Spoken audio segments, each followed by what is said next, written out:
Good evening, everybody. Hope we're all well. We're based in Ireland. It's 5 o'clock here. We've lots of people online from hopefully all over the world. So welcome to our July webinar. My name is Jeremy Perrin. I'm the general manager with CaminoWays, and with us we also have Jonathan, who's our marketing manager, and puts these all these webinars, fantastic webinars together. And thank you for joining us. And this July, it is a very special month for the Camino because St. James's Day is celebrated on the 25th of July. So later this month, there'll be huge celebrations in Santiago. And many people kind of plan their walks to the Camino to finish in Santiago for kind of the days around this time, because there's lots of celebrations, fireworks, services, and other things.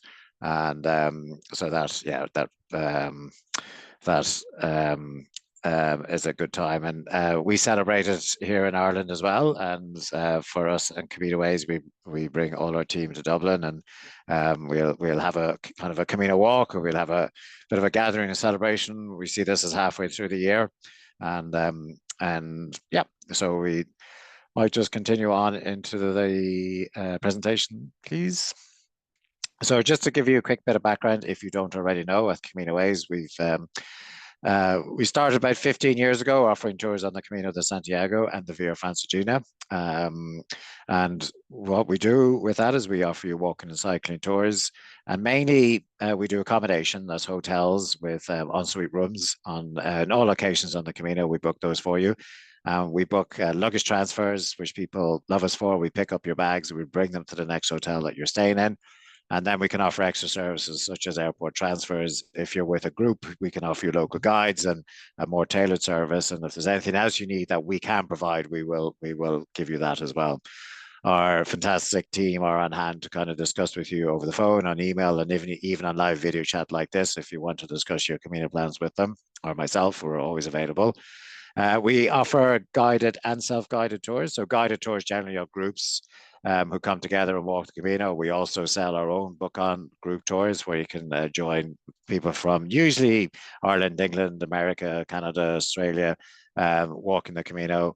And then self-guided tours, which most of you will do, which means that you will walk a self-guided, but we will offer you all the support with documentation, guides, live mapping, where your hotels are. We offer you all that support while you book. And then we also have a 24-hour assistance number, which you can call, and you'll have some at the end of that line, or WhatsApp. These days, most people are WhatsApping WhatsApp these days, and they will help you. So yes, this is history of the Camino, what it's all about, and why did it come into existence, really. So it is a pilgrim route going to Santiago de Compostela, and it's going back well over 1,000 years now that people started walking this pilgrimage, and for reasons mainly around St. James. We'll come to that a bit later. And yeah, so it's the resting place of St. James the Greater, as he was known, is in Santiago de Compostela in the cathedral. And way back in the time, it was decided that if you walk the Camino and got the cathedral and kissed the grave, you were absolved of all your sins. And so today you can go to the cathedral, you can walk down to where the crypt is, and essentially, yes, people then touch the screen and they feel absolved of all their sins. It started becoming kind of known and popular again around 1993. Where it's declared a UNESCO World Heritage Site, was obviously anything that's declared a UNESCO Heritage Site gets a lot of focus then. And people really started to come back to walk it there then. And mainly it was the French way, which you can see later. Maybe it was the French way that people started to walk, and it started to build in popularity from then. So yeah, and since then it's really, really, really grown. So yeah, so who was St. James? What was he doing in Spain? Well, St. James was an apostle of Christ. He was one of the 12 apostles. And at the Last Supper, Jesus said to his disciples, to his 12 disciples, I'm heading off. You might see me again for a while, and then I'll go away again. But after I go away for the second time, which of course was the resurrection, you all have to go out and spread the word of the gospel. So he tasked the 12 disciples to kind of head out to different corners of the world. Some went to Northern Europe, some kind of stayed where they were. Some went even as far as India. There's a huge Catholic community in India and as far as the Philippines. And St. James kind of went west and went into Europe, mainly because the area around Santiago and specifically out on the coast, which people would know as Finisterre, Finisterre translated Land's End, was a massive focal point for, since the Celtic times, really, is where the people went for births, deaths, and marriages. For the simple reason was they looked out onto the Atlantic, they saw the sun come down, and they thought that was the end of the world. So they were at the edge of the world, I should say, maybe not the end of the world, but the edge of the world. So it was a huge focal point for I suppose all the pre-religions before Catholicism, and so he spent a lot of time going up and down the coast. There's some reports even he's got as far as France, Brittany, even up to Ireland and England, and there's some conspiracy theories that might even suggest that St. Patrick was St. James, but we know that's not true. But yes, he had a huge effect on the western seaboard of Europe, and he essentially, when he thought he was finished, I was summoned back to, his bit unclear in this one, he was summoned back to Jerusalem, where, of course, our great friend Pontius Pilate got his hands on him and chopped his head off. And his supporters put St. James into a boat, and some legends will say it was a stone boat.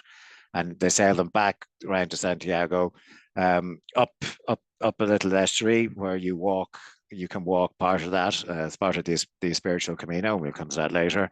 And he was carried inland and buried. And around the 9th century, there was, as a very typical story, there was a shepherd who found a very well preserved grave, thought that this is definitely somebody very important. He got the local priests along, who got the local bishop, and they consecrated it as St. James. And from there was a church, and then the cathedral, and the city built around there. And essentially, we now see that as the burial place of St. James, and the big city has evolved around that. And you can see in Jonathan's background on his screen there, if you can see him, you can see the cathedral there. And also on this slide, you see a depiction of St. James with a sword, and this painting can be seen in the cathedral. And you're kind of wondering why is St. James depicted as a warrior? Again, there's a legend when the Moors had invaded Spain. That time, God, I can't remember the actual timeline, but essentially they invaded Spain and ruled Spain for about 400 or 500 years. They never got as far as northern Spain because they were repelled by the armies, especially from Burgos, which is also on the French way of the Camino. And it was said on the last battle that St. James appeared on a horse in front of the Spanish soldiers, and they knew then that they were going to win that battle, and they did. So at times you will see St. James depicted as a warrior, which is also very interesting. Yes, and so yes, and we've covered a bit of this, and then following that, when people discovered that this was St. James buried in the cathedral, people started making their pilgrimage to the tomb, where they would get forgiveness from their sins if they made it there. And even back as far as the Crusades, so when all the knights were heading off to Jerusalem for Crusades, they came back and they felt very, very guilty for all the poor Muslims that they beheaded and did other terrible things to. And so they sent instead of going on the pilgrims themselves, they sent I suppose I'm trying to think of the right word. It wasn't servants, but essentially their right hand men, and so they were sent packing off to do the pilgrimage to resolve the night of their sins. And I suppose because these guys weren't as rich and they were a little bit poor, while they were walking, they didn't change their clothes or wash. So when they got to the cathedral, they were extremely smelly. And in a big place with lots of smelly pilgrims, the priest decided we couldn't have this anymore. So they built this huge big incense burner and they swung it through the cathedral. And that is still done today as the Buntifamarios ceremony. So many people wonder where the ceremony came from.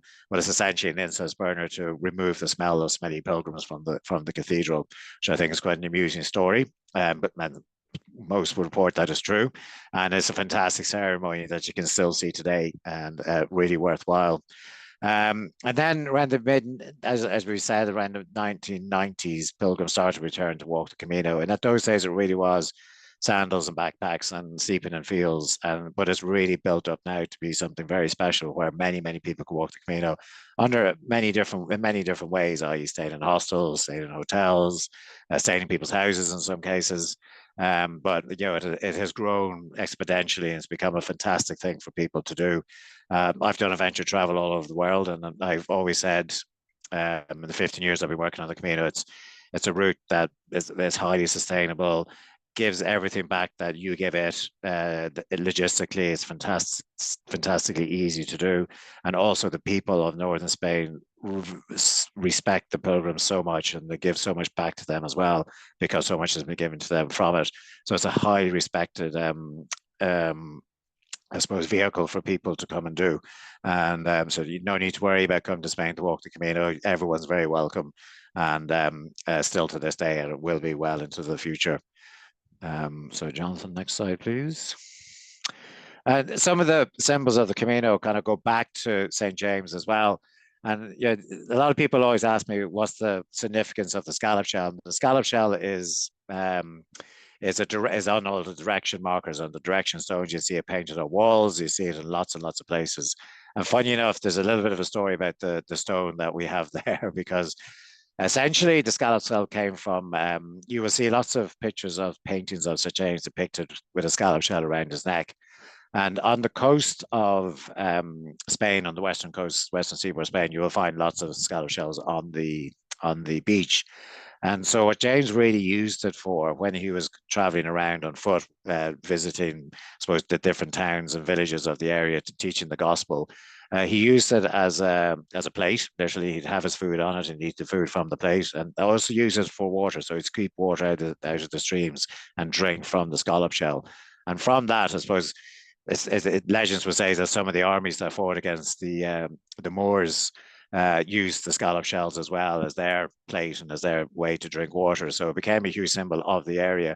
And also, if you look at the scallop shell in the picture, you'll see as scallop shells, you always have the lines coming to one central point. And people will also say that that depicts all the routes of the Camino coming to Santiago de Compostela. And the direction you should go is the direction of the end of the scallop shell. But on this particular marker, the arrow is going the other way. So sometimes maybe it's not correctly put on. So you should always follow the Camino with the end of the shell pointing in the direction you should go. And in this case, that's not right. The certificate, of course, is something that, you know, it's very popular these days to get your passports and to have your passport stamped for every place you visit. And this very much started on the Camino. And, you know, every day you've got to get your passport stamped in the morning as you leave and in the evening as you finish. And when you finish your Camino de Santiago, you bring that to the passport office, which is right beside the cathedral, and you present it, and they'll give you a certificate. And these days you can walk 100 kilometers anywhere in the Camino. It doesn't have to be into Santiago de Compostela anymore. And that's a new, I suppose, I wouldn't say law, but the new way of doing things. But of course, still people want to finish in Santiago. But you can walk 100 kilometers anywhere or cycle 200 kilometers anywhere, get it stamped, present it to the pilgrim office, and then they'll give you a certificate of completion. So that's another very important symbol of the Camino as well. So, Jonathan. So yes, and we can see a map here of pretty much all the Caminos. And you also have the Via Francigena in Italy, which is essentially the Camino to Rome, which we also do, which is a fantastic route, but we're concentrating on the Camino. And you see it in big white right in the Camino Francés, which is the most popular route. It's called the Camino Francés, or the French way, because it starts in Saint-Jean-Pied-de-Port, which is on the French side of the Pyrenees. And in one day, you walk across the Pyrenees into a little monastery town called Roncesvalles, and then you continue that walk to Santiago de Compostela through northern Spain, which is about 760 kilometers long. Most people will do the last 100, which is that little white dot. Jonathan might put his arrow. Yeah, Sarria de Santiago, and that's the traditional route. Then the second most popular will be the Portuguese coastal way, and that's coming up from Lisbon all the way up to Porto. And it's really popular from Porto to Santiago, or then from the Spanish and Portuguese border from Vigo or Bayona into Santiago de Compostela. But by the fact that it's coastal for a lot of the way, you get two different countries, i.e. you're walking through Portugal and Spain. I think this is a fantastic route, and I definitely highly recommend it. And then we have the Northern Way, which cuts from Santander all the way across the northern coast of Spain, dropping down into Santiago, becoming more and more popular for lots of reasons. That it is partly coastal. You have fantastic cities like Santander, San Sebastian, amazing for kind of foodies. Bilbao, you got the Guggenheim, so great cities on that route, plus fantastic little towns in between hand, which generally what the Camino offers. And then we have the Camino Inglés, or the English way, coming from the north coast, because people from England and Ireland used to sail down to the north coast and walk from the Camino from Ferrol or A Coruña down into Santiago. And then if you go to Santiago, Jonathan, and it's out from Santiago, you have the little route out to Finisterre or Muxia. So where the lighthouse is at Finisterre, which, as I explained, is Land's End, is, I suppose, the spiritual end of the Camino for a lot of people, because you reach this point at Land's End. And this is where history would dictate that St. James gave a lot of sermons or preached the gospel at that point. So I think that's also a very historical point. The other one I want to mention is the spiritual, which is just below there. And this is the spiritual route known so because this is one of the days as you take the boat to Padron across the estuary where they took the body of St. James up. So you follow essentially the route of where St. James was brought back. And this is a fantastic route as well, and probably not as well known, but one of my favorites because it has such that connection to St. James and the actual route his deceased body took. But I think that's very poignant.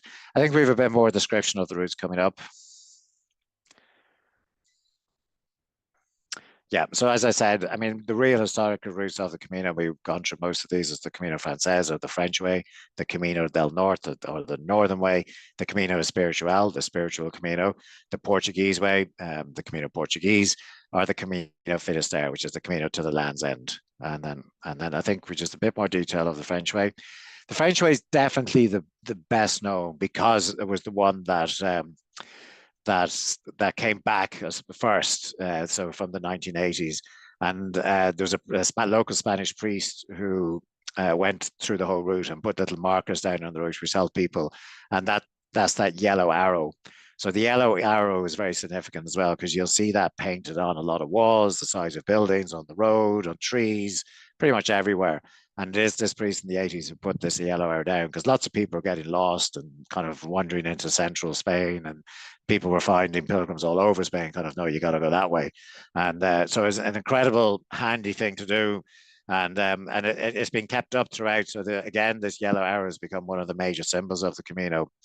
But also it was a feeder route from the rest of Europe. So if you think I've got across the Pyrenees into Spain, and this is why Saint Jean-Pierre-de-Port on the French way has become very significant in the fact that people were walking from kind of, I suppose, France, from Hungary, from Germany, from Sweden, from all over, and they still do today, across from Italy even. And then they get to this point in Saint Jean, and then they cross into Spain, and that's really where the pilgrimage starts. So it's very significant. And yeah, you start the first day over the Pyrenees, tough day, 26 kilometers, about 12 up and 12 down, but it's a big route. And then stunning historic towns. I mentioned Burgos, and then you have Pamplona, you've got Leon, stunning towns on route. 760 kilometers, can be broken down into weekly sections, or you can do it in one. And I think move on to the next one. Jonathan's trying to move me on because we're running out a little bit out of time. So the spiritual way, as I explained, this follows the trail taken by the body of St. James and the fact that you go up the estuary into Padron. So I think it's very, very significant if people really want to do this. It's a stunning route. It's partly coastal. And also it gets you a little bit off the beaten track as well. And then you come into Santiago to finish. So, and it's recognized at the 100 kilometers. So you get your certificate, and it's a really stunning part of kind of Spain as well. Very traditional, coastal, and very traditional rural as well. So as I said, not as many pilgrims, and you get that boat trip. So you get a day where you're only walking a couple of kilometers and a boat trip up the estuary. So it's different, and I think should seriously be considered, especially if you're coming back for a second or third experience. The Camino del Norte. So again, some people got a little bit lost, and then they started following the coast across, which helped them a lot because by following the coast, you're heading west, and then finding Santiago, you got to cut down from nearly A Coruña. So and it's fantastic. But as I said, I mean, the picture here of, I think it's San Sebastian and the kind of the seafront off the city. So it's really stunning route. A little bit more challenging on kilometers per day and ascents and descents, but there's no major mountains. And you have the sea on your right, and then there's a lovely, stunning national park on your left, which full of mountains, but you're not walking through them; you're walking beside them.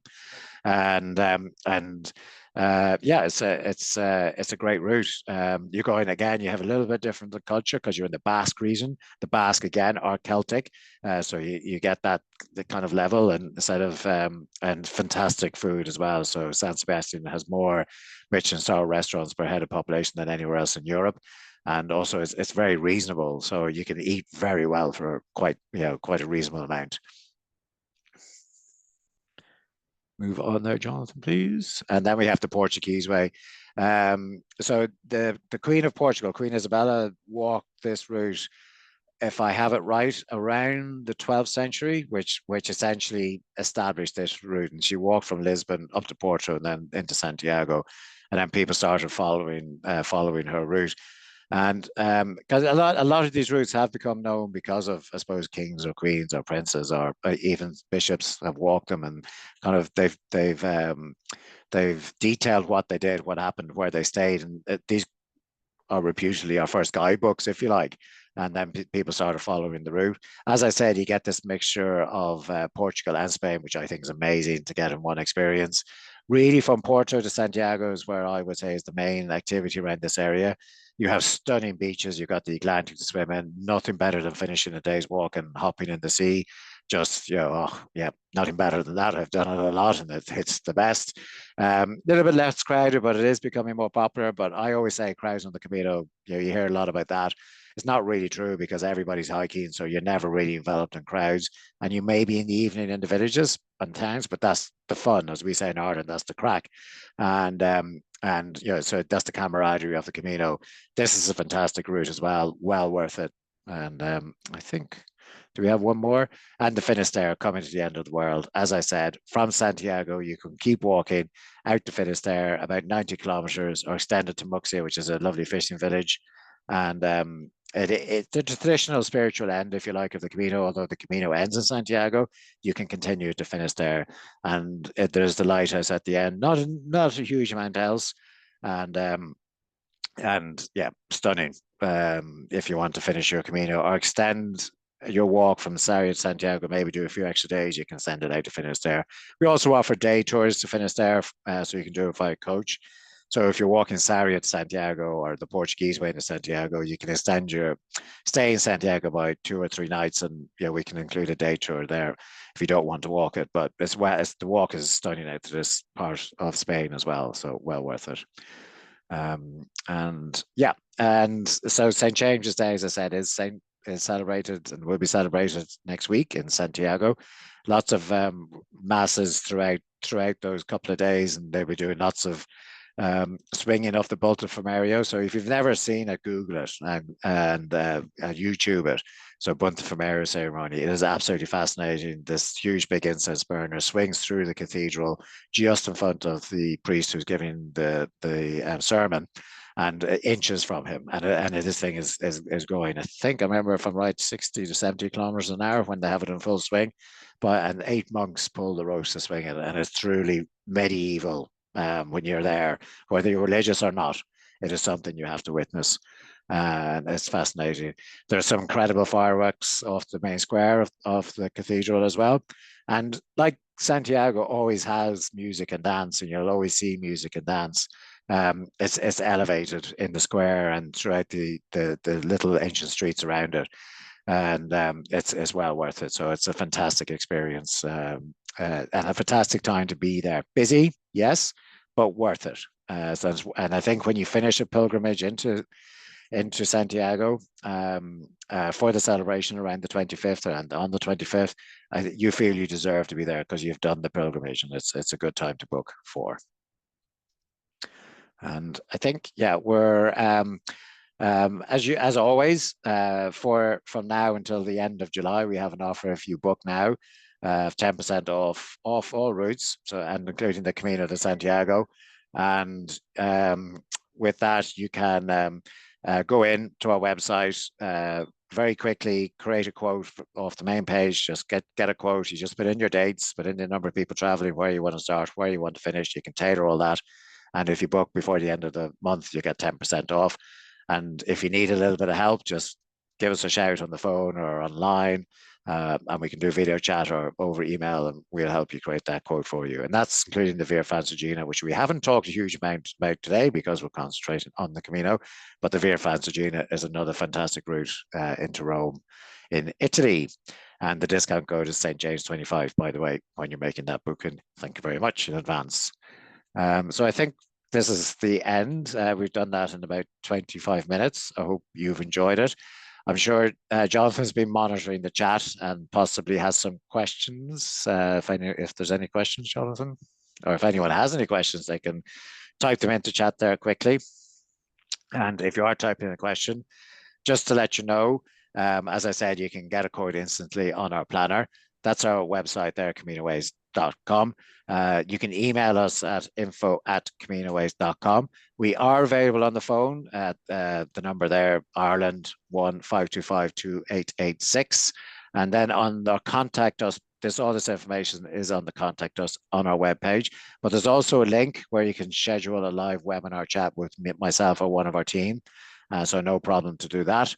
And yeah, and I think that's about it. I can see a couple of questions coming in. Yes, is the discount good for 2026 walks? Yes, you can book now for 2026, not a problem.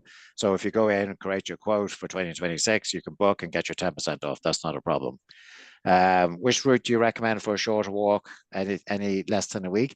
Yeah, I definitely would recommend flying into Santiago. I've just done a quotation up there literally before this webinar for someone walking, flying into Santiago. They're walking from Aminal into Lavacolla and then Santiago. So they're literally doing 2 days walk and staying 3 nights, not a problem at all. And you can, as I said, on our website, you can pick any location where you want to start, where you want to finish. You can tailor that on our website. So that can be done. Any other questions there, Jonathan? Yeah, sorry. So the one question here we have, I'll be doing the Finisterre. Do I need to get back to Santiago to get my Compostela? That's from John. Yes, unfortunately you do. Actually, you can walk backwards. That's the only route you can walk backwards from Muxia or Finisterre back into Santiago. So you can do it 2 ways. But yes, if you do it out, you've got to go back to Santiago to pick up your Compostela. But you kind of have to go back there if you're flying out or transferring out of there anyway. So kind of good to consider having an extra night in Santiago at the end of that trip. But you can also do it backwards, and that's on our website as well. So start in Muxia or finish there back into Santiago.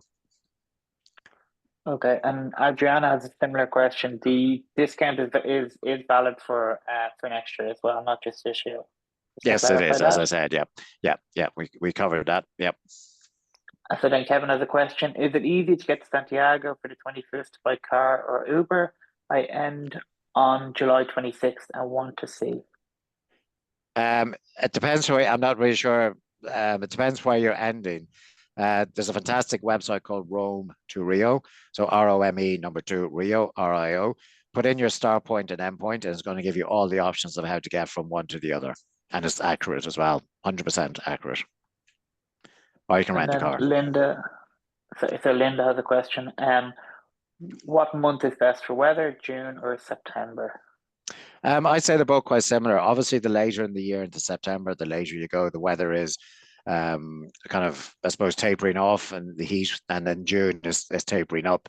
So you could get unlucky in June and get a very hot point, but that can also happen in September. But you have more chance of less heat in September, more chance of higher heat in June. So the heat tolerance you need for northern Spain is not as bad as southern Spain at all. So you rarely get above 30 degrees, but yes, there are heat waves that are coming a bit more frequent.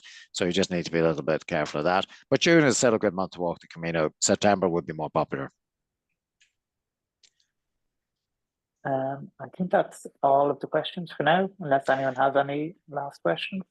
No, perfect. How about October? Yeah, sorry. So I just see that now. October is absolutely fine as well. It's becoming more and more popular because actually with global warming, the seasons are getting longer.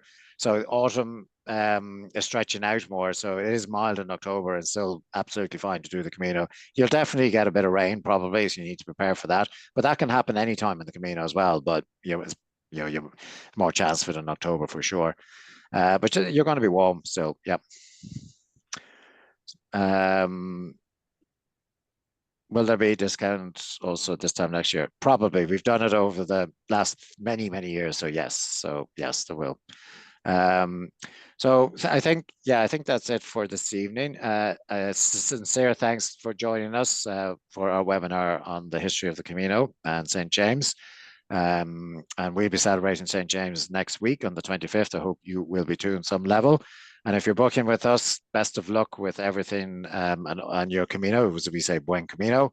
And if you're still planning, just get in touch with us you have all the information there, or go to the contact us area of our webpage and you have all the contact details there.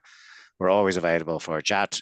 And yep, I think that's it. Thank you very much. And we will see you on the next one, which will be third Thursday next month, the third Thursday next month.